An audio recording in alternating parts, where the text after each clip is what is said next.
Ngayon ay susubukan nating matulog sa isa sa pinakamalaking sementeryo sa buong Pilipinas, ang Manila North Cemetery. Ang Manila North Cemetery may mga kwentong kababalaghan. Kaya naman ang ilan, may mga kwentong nakapaninindig balahibo.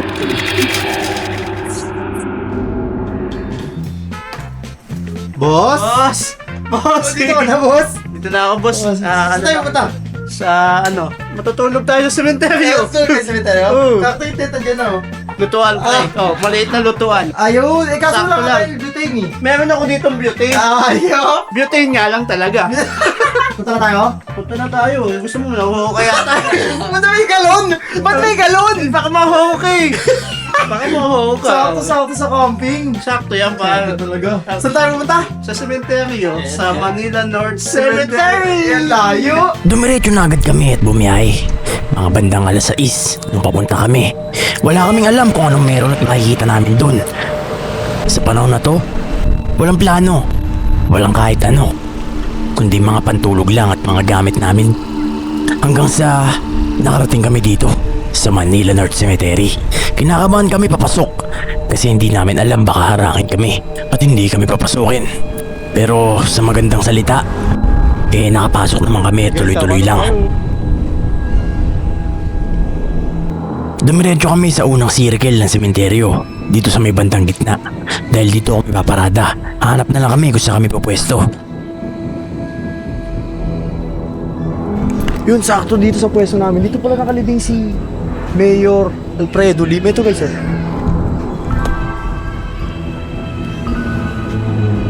Lakot ah. Paganto ah.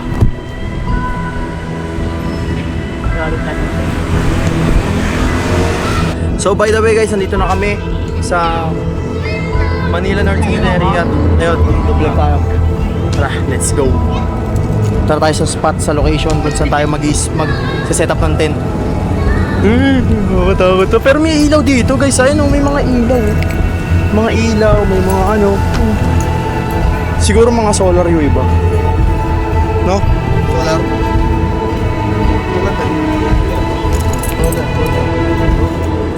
So yun guys, andito na tayo sa Manila North Cemetery at nakaparada na rin kami, nakasetup na. And oras natin ay 7:10. Yan, oras natin ay 7:10. At ang gagawin natin ngayon? Hindi ko nga alam sa'yo eh. Nag-aaya ako, saan ka nag-aaya? Sa ko nga, sinasamahan nga. Sabi mo gusto mo maghanap ng mga multo. O ito, Gahanting tayo ng mga kaluluwas at kaluluwa. okay yun. Andito na naman ang tatlong Ghost Fighter of the Philippines. Ghost Fighter of the Year. So yun, nandito tayo ngayon sa the oldest Cemetery In the whole wide world. Hindi naman, di ba? Tsaka pinakamalaking sementeryo sa Hindi, buong ito ang Pilipinas. Tama. Oo, itong pinakamalaki at pinakalumang sementeryo sa buong Metro Manila. Yan. Tama. Sa buong Metro Manila, ang Manila North Cemetery. Yan. At ngayon, update lang, maghanap tayo ng spot kung saan tayo maglalatag ng tent. Kasi mag-overnight kami dito. Overnight. Dito kami titira. Bakit titira? Dito, binila mo kasi titira. Titira. Ay, mabawagal, titira. Dito kami titira. Titira? Hindi. Mali. Mali eh. Dito kami titira. Yeah, titira. So, for the rest of the night. Yan. Yes, Maghanap English. tayo ng pwestuhan at Pwestuhan. dito kami titira. Titira ng mga kaluluwas at kalulunok. So yan guys, tara, hanap na tayo. Kung saan spot tayo pwede nababagay. Tara, let's go. At pinasok na namin yung mga iskinita dito sa sementeryo para maghanap ng spot kung saan safe para makapaglatag kami ng tent namin. Pasok na kami guys sa isang madilim na iskinita kung saan pinatay si Lando. At sakto, ito na yata yung spot na yun. May balcony at may gate. Saktong-sakto sa spot na yun. Medyo safe para di kami manakawan. Dito tayo. Ayos pala eh. Dumb ways to die. Dito na kami sa loob ng North Manila North Cemetery. At nakakita na kami kung saan kami maglalatag ng spot. Ano ba ang spot natin na ilalatag? Sakto to. Iwan ko na sa pangitaw. Lalagay ka lang ng tent dyan. Okay ka no. Dito no. Pwede. Mga bats dyan. Pwede na. Nakatakot dyan. Ito talaga ano. May kulungan pa lang ano dito. Hindi gulungan yan. Kahit ano yan?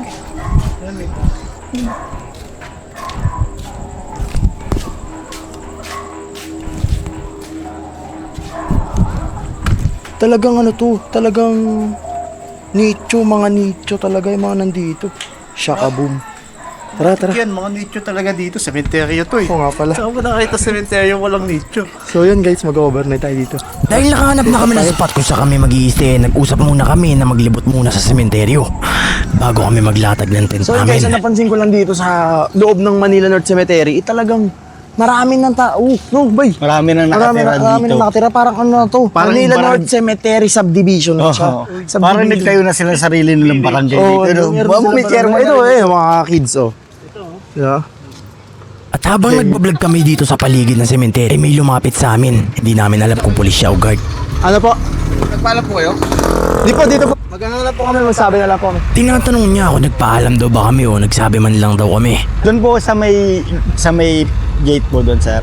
Pero sakali naman, sir, papayagan ng mga mangingigan. Meron siyang tinawagan at kinausap. At sinumbong niya kami. Dito na kami munting kinabahan. Dito, ayos na, dito yung nagka-camera eh. Oo, pa yung sa gate. Circle. Hindi. Pilipino lang. Oo. Okay, yun. Sige, dito. Smusay. Parang kaya agad yun. Okay po. Thank you po. Thank you po. Thank you po. Sabi niya antayin daw namin yung OIC na nakadestino ngayon. Wait lang daw kami. Sindi nga kasi.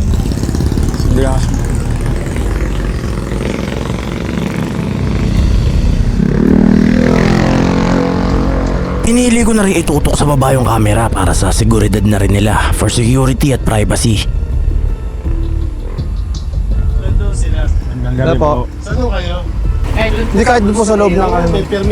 Sabi ni OIC kailangan daw namin ng permit para mapag-vlog dito sa loob. Opo, sakaling pwede. Doon na naman po kami, hindi naman po kami. Bawal nga. Nakikita ko sa inyo sa baba kung paano yung permit niya.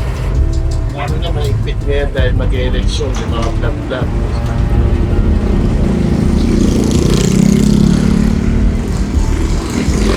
Ano kaya?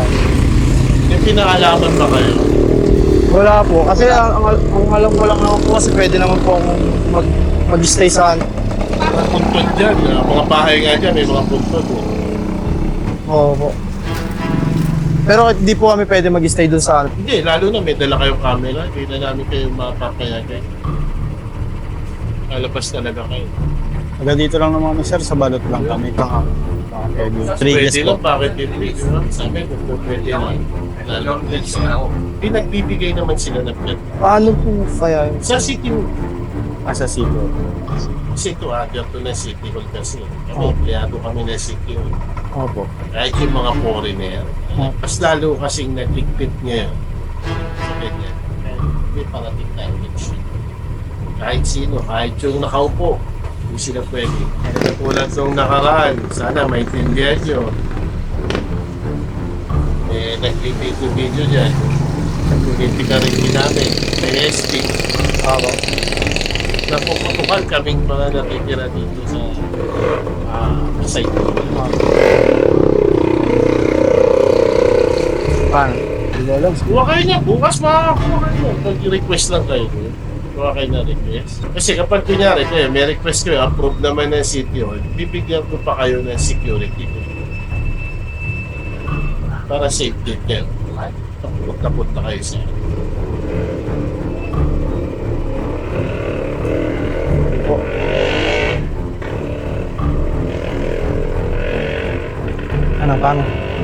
Paano? Kahit mga hanggang 12 lang kami, sir. Pas dyan lang kami, doon lang kami sa may ano na. papagalito ako. Kasi ang dami ng sumbongero dyan. Alam kasi nilang bawal yun. Wala, Hindi, sasakyan ba kayo dala? Nakamotor lang. Motor lang. Sa ano na lang tayo? Sa labas na. Para mga tingin dito, nagpapit. Hindi, yung permit naman na yun. Yun lang. Kasi gagawa kayo request. Request nyo, bigyan kayo permit. Kasulat naman doon sa permit na yan na pinapayagan na. Naka-indicate naman ng Manila North Cemetery.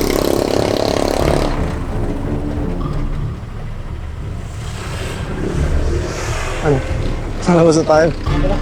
Ha? Isa tayo. Sige po. Isa na mga bossing ha. Tingnan natin gamit natin. Kunin lang po namin.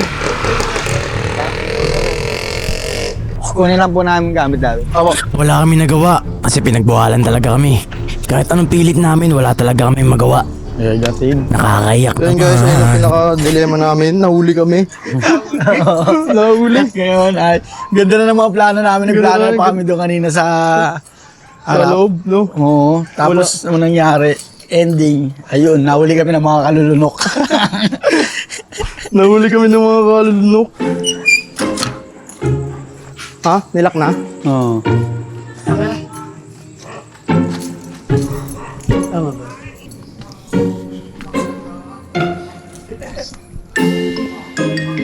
Labas. Labas ka, boy. Labas ka, boy. Labas ka, boy. Thank you pa, sir. Bakit ball mo? Labas. Pinagtataka na naman namin, bakit hindi na naman kami makapag-vlog dito sa loob? May mga tao din naman, ang pinagkaiba lang, may camera lang kami dala. Diba?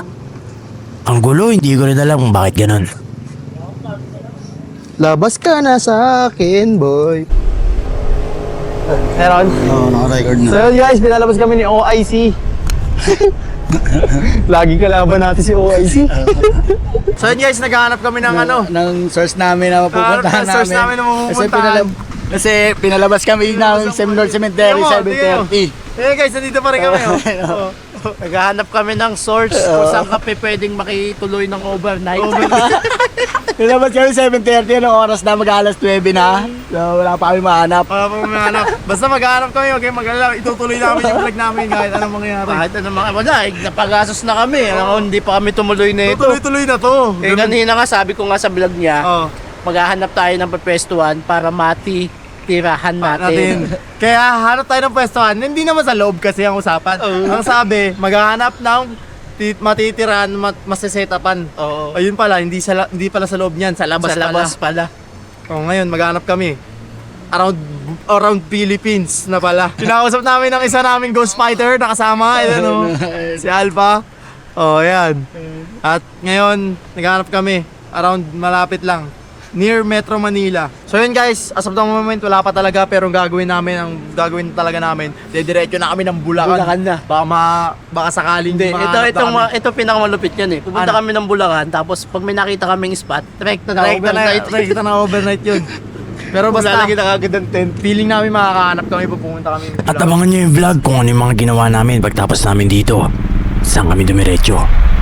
Ang Bitbit River ay matatagpuan sa Norsagaray, Bulacan at ayon sa mga kwento maraming kababalaghan daw ang nangyayari dito. May mga nagkasabi na maraming ligaw na kaluluwa daw ang paglalagala dito at meron ding mga kwento na may naaaksidente at binabawian ng buhay sa lugar na ito.